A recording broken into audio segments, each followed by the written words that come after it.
मैं भारत को भारतीयता की मान्यता के आधार पर फिर से खड़ा करना चाहता हूं, उस काम में लगा हूं। आयुर्वेदिक उपचार के सभी दर्शकों को सादर वंदे।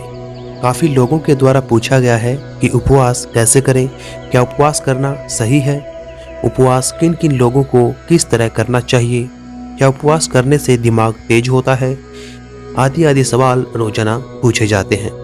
यदि इन सभी प्रश्नों का जवाब मैं एक पंक्ति में देना चाहूँ तो जवाब होगा हाँ। उपवास करने से दिमाग तेज होता है एवं शरीर में उपस्थित हानिकारक सूक्ष्म जीव भी नष्ट होते हैं, जिससे कि हम भविष्य में होने वाले गंभीर रोगों से बच सकते हैं। लेकिन उपवास कैसे करना चाहिए और किन लोगों को किस तरह उपवास करना चाहिए, ये जानकारी होना अति आवश्यक है, अन्यथा भविष्य में आपको उपवास लाभ की जगह हानि भी पहुंचा सकता है। तो सबसे पहले जानते हैं कि उपवास हमारे मन और मस्तिष्क को कैसे मजबूती प्रदान करता है। भोजन एक नशा है। अगर आप जरूरत से ज़्यादा भोजन कर लें तो भोजन अल्कोहलिक है, वह मादक हो जाता है। जैसे ही आप भोजन कर लेते हैं तो आपके शरीर की सारी शक्ति निचुड़कर पेट में आ जाती है, क्योंकि उसको पचाना आपके शरीर के लिए आवश्यक हो जाता है। आपने शरीर के लिए एक अस्वाभाविक स्थिति पैदा कर दी है। आपने शरीर में विजातीय तत्व डाल दिए हैं। अब शरीर की सारी शक्ति इसको किसी तरह पचाकर बाहर फेंकने में लगेगी, तो आप उस समय कुछ और नहीं कर सकते, सिर्फ सो सकते हैं। मस्तिष्क तभी कार्य करता है जब पेट हल्का हो, इसलिए भोजन के बाद हमें नींद मालूम पड़ती है। और अगर कभी हमें मस्तिष्क का कोई गहरा काम करना हो तो भूख हमें भूल जाती है। इसीलिए जिन लोगों ने मस्तिष्क के गहरे काम किए हैं वे हमेशा अल्पभोजी रहे हैं, और धीरे धीरे उन्हीं अल्पभोजियों को यह पता चला कि अगर मस्तिष्क बिना भोजन के इतना सक्रिय हो जाता है, तेजस्वी हो जाता है, तो शायद उपवास में तो और भी बड़ी घटना घट जाती होगी। इसीलिए उन्होंने उपवास के भी प्रयोग किए और उन्होंने पाया कि उपवास की एक ऐसी घड़ी आती है जब शरीर के पास पचाने के लिए कुछ भी नहीं बचता, तो सारी ऊर्जा मस्तिष्क को उपलब्ध हो जाती है। उसी ऊर्जा के द्वारा ध्यान में प्रवेश आसान हो जाता है। जैसे भोजन अतिशय हो तो नींद में प्रवेश आसान हो जाता है। नींद ध्यान की दुश्मन है, मूर्छा है।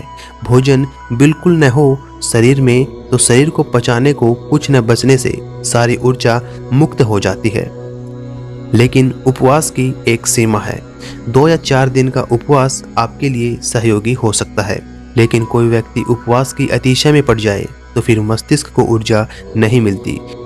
इसीलिए उपवास सिर्फ उसी व्यक्ति को करना चाहिए जिसे उपवास की पूरी कला मालूम हो, क्योंकि उपवास पूरा का पूरा एक शास्त्र है। हर कोई कैसे उपवास कर सकता है ये नहीं जानता। आप जानते हैं कि आखिर उपवास कितने दिन का करना चाहिए?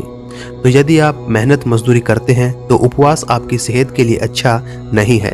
यदि आप पूरे दिन खेत में कार्य करते हैं या फिर कोई अन्य कठोर परिश्रम करते हैं तो आप उपवास मत कीजिए। यदि आप एक विद्यार्थी हैं तो आप सप्ताह में 1 दिन का उपवास रख सकते हैं। इससे ज़्यादा दिनों का उपवास आपके लिए नहीं है। विद्यार्थी चाहे तो उपवास न रखकर रोजाना रात का हल्का भोजन कर सकता है, लेकिन सुबह उठने के बाद उसको सुबह भरपेट भोजन कर लेना चाहिए। दोपहर में उसको भोजन नहीं करना चाहिए। अब यदि आप एक व्यापारी हैं या फिर आप दिन में लगातार बैठे रहते हैं एवं कम मेहनत करते हैं तो स्वाभाविक बात है कि आपका मेद अर्थात मोटापा बढ़ा होगा। इसलिए आप सप्ताह में 2 बार उपवास रख सकते हैं।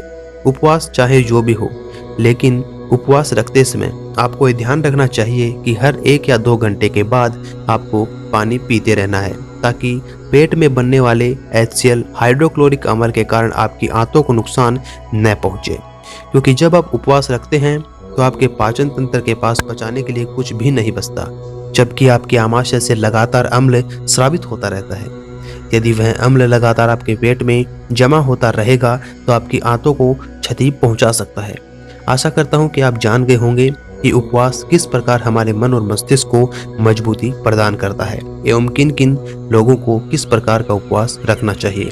यदि अब भी आपका कोई सवाल या सुझाव हो तो आप हमें पूछ सकते हैं, एवं यदि आपको आज कुछ सीखने एवं जानने को मिला हो तो आप नीचे जय राजू दीक्षित, जय गौ माता आदि लिख सकते हैं। इसी के साथ मेरी तरफ से जय राजू दीक्षित, जय गौ माता, वंदे मातरम।